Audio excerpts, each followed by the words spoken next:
Bonjour et bienvenue sur ma chaîne YouTube. J'espère que vous allez bien. Si vous n'êtes pas encore abonné, n'hésitez surtout pas de vous abonner pour avoir encore plus d'astuces et surtout de bons plans en fait.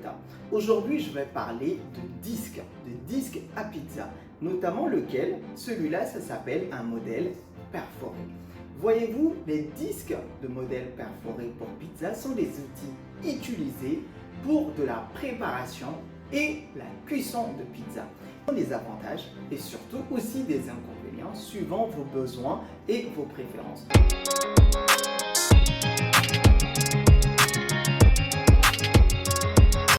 Le premier avantage des disques perforés, c'est que vous avez une meilleure répartition au niveau de la chaleur. La chaleur, elle circule efficacement autour de la pâte, ce qui favorise une cuisson uniforme. Cela évite aussi des zones insuffisants ou un peu cuits, c'est-à-dire des pizzas dans lesquelles vous allez trouver que la cuisson tout autour de la pâte elle n'est pas assez uniforme. Ça, ce sont des aspects que vous retrouverez beaucoup moins avec des disques perforés parce que la chaleur elle est mieux répartie et le fait que vous avez des croûtes qui sont au bout et qui sont assez galbées, en fait les croûtes sont beaucoup plus croustillants. En plus de cela, il faudrait le reconnaître, ce sont des disques qui sont vraiment faciles à manipuler. En fait, c'est vraiment à la portée de tout le monde. Tout le monde peut les manipuler avec plus de facilité. On n'a pas forcément aussi besoin de les préchauffer comme d'autres ou qui sont en pierre et tout, qui nécessitent plus de préparation.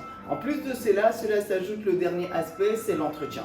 Au niveau de l'entretien, en fait, c'est vraiment assez facile. Maintenant, parlons des inconvénients. Dans les inconvénients, le premier qui arrive, c'est le fait qu'il y a quand même un risque de débordement, c'est-à-dire le fait que la pâte elle est calée de aucun des niveaux. Donc du coup, la pâte en fait, elle peut éventuellement s'étaler un peu plus. Ça, c'est un des inconvénients de cela. Et en plus, le fait qu'elles sont perforées, elles retiennent un peu moins, on va dire, de chaleur. Par exemple, lorsque vous allez faire des pâtes dans le genre assez épaisses, qui eux ont besoin d'être maintenus et pouvoir avoir un meilleur maintien de chaleur pour faire lever la pâte, c'est-à-dire ça ne sera pas vraiment le produit qui vous correspondra de ce côté-là.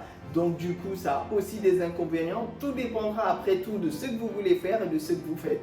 Si c'est pour faire des pâtes juste simplement classiques, ça fera l'affaire. Mais pour des pâtes assez épaisses, par exemple, et au niveau des épaisses qui est faite avec de la pierre, forcément, gustativement aussi, ça sera vraiment pas du tout le même.